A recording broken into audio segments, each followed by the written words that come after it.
Today we'll take a deep dive into play-to-earn NFT metaverse game Ertha, a new dynamic NFT metaverse game on Binance Smart Chain.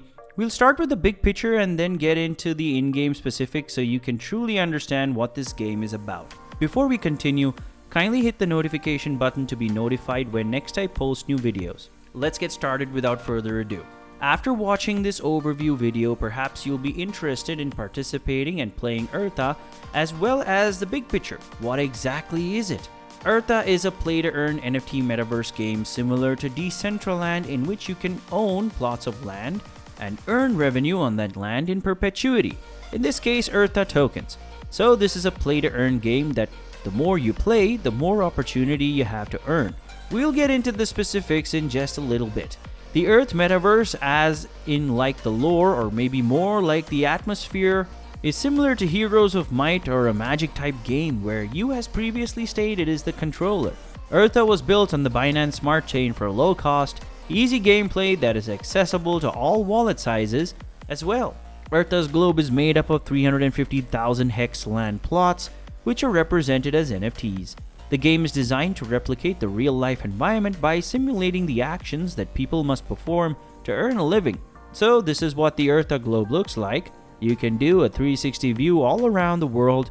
You can see the land available. You can zoom in, zoom in, zoom in for a closer look and see the land available, which is very cool. You can see the land, you discover resources, quests, and intriguing opportunities. You find jobs through this map, you explore, you find various points of interest, you find other players to either compete or cooperate with, which is pretty cool. And then this is what you get. When you're first starting, every player has their own home or residence. The first residence is provided to you for free. The residence is the safest place for every player. Players cannot be assaulted in their residence. There are additional residences available for protection. In places like this, you'll be able to find shortcuts to ongoing missions, among other things. Working is an essential part of the production process and is what makes the game interesting in my opinion. How you can generate work as if it were real life? Well, you'll see that every employer in the game needs to find a labor force that is skilled enough to utilize factory machinery, and efficiently a labor force can be used by employing other players using job contracts. A job contract is an agreement that allows a business owner and an employee to exchange energy for money. So the job key points are that working consumes energy, that there are different types of job contracts, that there are skill requirements for every job, and that job contracts are enforced with penalties. Getting a job necessitates travel to the job location, and working improves the skill used on the job, which is very interesting and very cool. In this game, you can wage war, which allows a country and its citizens to achieve their goal on a global scale. With inequity and a scarcity of resources, territorial disputes are one of the most common causes of international conflict. An aggregator country attempts to conquer new territory to increase its political and economic power in the region, and gain access to new natural resources, additional company construction sites, and so on. Warfare can also occur for the sake of war because, people are people, and Earthians have complete control over an international rivalry and the ability to initiate war as soon as their country becomes eligible for that, every border in Ertha. Ertha is a far more volatile subject in comparison to the real world. As we know, it's so obviously wars will occur much more frequently in this place than in the real world, or is there probably anyways? The country borders are volatile, which is one of the key points. All citizens are welcome to contribute to war resources and additional construction sites. Start battles typography in which an entire country can be surpassed. Warfare occurs over a set period through a smaller series of battles. Let's talk about its politics. Politically oriented players can become rulers of their country for a set period. In anarchy, they form gangs. In democracy, they form political parties. Their reputation as a businessman, warrior, or scientist, as well as their organizational skills, will play a significant role in gaining a position in parliament, becoming a minister, or even becoming president.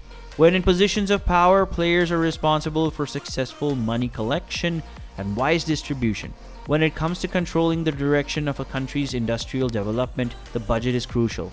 Politicians will be able to turn their citizens' energy expenditures in the desired direction by managing crime rates or even restricting migration in general. It's a difficult venture to live through, so only those who are talented, skilled, and patient enough will endure this process. And an example is the Ertha Vitivici citizens. Maybe this is for you. Maybe you just prefer to be a regular guy, but the political key points are that there are different forms of government in a democracy. Citizens elect representatives to rule their country. Politicians are responsible for taxation, policy implementation. Politicians are in charge of a country's budget, money distribution, and small countries' energy. Expenditures are balanced through budget money distribution. Now let's talk about the economy. And you can see how it mirrors different aspects of the real world, albeit in this unique way in this game, but politics, economy, job, in the military, it's mirroring all of that, so it could make for an interesting and fun advantage of the gameplay. If you have high ambition, or even just know whatever level you're on anyway, let's talk economy. Aside from the ability to purchase in-game items from other players, there are an increasing number of features that encourage spending. Ertha tokens in the game for one-of-a-kind items, social status show-off, and packages for faster game advancement. Different types of purchases have different effects on the game. First and foremost, there are permanent virtual assets such as extra property, slots, exclusive products, blueprints for private jets, among other things. Another type of purchase is temporary services, such as protection from assault temporary boosters, which once purchased have a meaningful yet temporary effect. Additionally, fast forwarding allows you to skip waiting times when traveling, working, etc. For Ertha tokens, finally, social show-off features such as one of 3 symbol nicknames or exclusive architecture, mansions, have an indirect effect on the gameplay. The Ertha tokens' demand and value are increasing. Ertha digital and real trading cards will be integrated into the game, and collecting them will provide players with a variety of rewards. Digital Earth, the cards, will represent various assets that players have in the game. Physical cards will then be purchased for Ertha tokens, traded between players, and used to play the Ertha collecting card game, which is similar to the Magic Gathering. A good overview of what Ertha is. This is just a taste if you want to play. If you want to participate or even learn more and find out even more specifics on specifics, you can comment. Those of you who already are in the Metaverse, let me know your thoughts on this project. Maybe if you've played it already, or maybe compare it to Decentraland, or maybe if you've played any Metaverse games, give me your thoughts below, because this is such a new and emerging thing that we're seeing. That's all for today, folks. Thank you for spending some time with us. If you found this video interesting, make sure to hit the like button and the notification bell, and subscribe to our channel to get access to more interesting videos from us. Until next time, goodbye.